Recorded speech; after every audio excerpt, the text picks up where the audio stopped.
आखिर क्यों मारे गए अभिमन्यु? जानिए वो 4 कारण जिन्हें आप नहीं जानते। सभी जानते हैं कि अभिमन्यु चक्रव्यूह में फंसकर इसलिए मारे गए थे क्योंकि उन्हें चक्रव्यूह को भेदना नहीं याद था।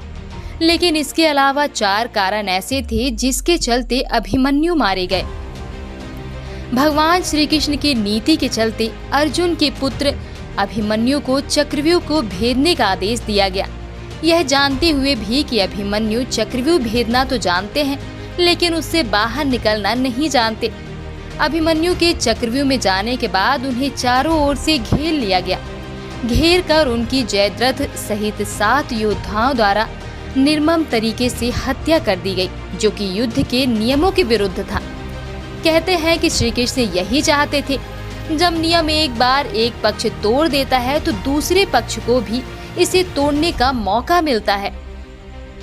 प्रारंभ में यही सोचा गया था कि अभिमन्यु व्यूह को तोड़ेगा और उसके साथ अन्य योद्धा भी उसके पीछे से चक्रव्यूह में अंदर घुस जाएंगे। लेकिन जैसे ही अभिमन्यु घुसा और व्यूह फिर से बदला और पहली कतार पहले से ज्यादा मजबूत हो गई, तो पीछे के योद्धा भीम, सत्यकी, नकुल, सहदेव कोई भी अंदर घुस ही नहीं पाए। युद्ध में शामिल योद्धाओं में अभिमन्यु के स्तर के धनुर्धर 2-4 ही थे, यानी थोड़े ही समय में अभिमन्यु चक्रव्यूह के और अंदर घुसता तो चला गया, लेकिन अकेला, नितांत अकेला उसके पीछे कोई नहीं आया। जैसे जैसे अभिमन्यु चक्रव्यूह के सेंटर में पहुंचते गए, वैसे वैसे वहां खड़े योद्धाओं का घनत्व और योद्धाओं का कौशल उन्हें बढ़ा हुआ मिला, क्योंकि वे सभी योद्धा युद्ध नहीं कर रहे थे, बस खड़े थे। जबकि अभिमन्यु युद्ध करता हुआ सेंटर में पहुंचता है। वे जहां युद्ध और व्यूह रचना तोड़ने के कारण मानसिक और शारीरिक रूप से थके हुए थे, वहीं कौरव पक्ष के योद्धा तरोताजा थे।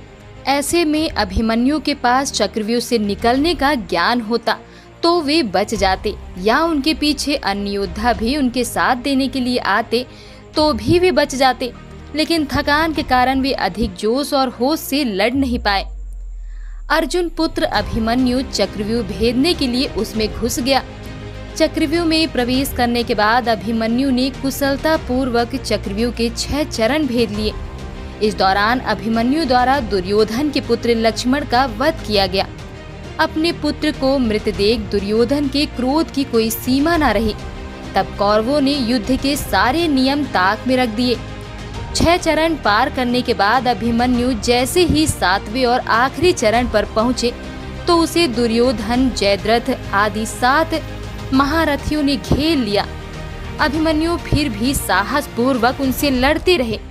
7 ने मिलकर अभिमन्यु के रथ के घोड़ों को मार दिया। फिर भी अपनी रक्षा करने के लिए अभिमन्यु ने अपने रथ के पहिए को अपने ऊपर रक्षा कवच बनाते हुए रख लिया और दाएं हाथ से तलवारबाजी करता रहा। कुछ देर बाद अभिमन्यु की तलवार टूट गई और रथ का पहिया भी चकनाचूर हो गया। अब अभिमन्यु निहत्था था। युद्ध के नियम के तहत निहत्थे पर वार नहीं करना था, किंतु तभी जयभद्र ने पीछे से निहत्थे अभिमन्यु पर जोरदार तलवार का प्रहार किया। इसके बाद एक के बाद एक 7 योद्धाओं ने उस पर वार कर दिए। अभिमन्यु वहां वीर गति को प्राप्त हो गया। अभिमन्यु की मृत्यु का समाचार जब अर्जुन को मिला तो वे बेहद क्रोधित हो उठे और अपने पुत्र की मृत्यु के लिए शत्रुओं का सर्वनाश करने का फैसला किया। सबसे पहले उन्होंने कल की संध्या का सूर्य ढलने के पूर्व जयद्रथ को मारने की शपथ ली।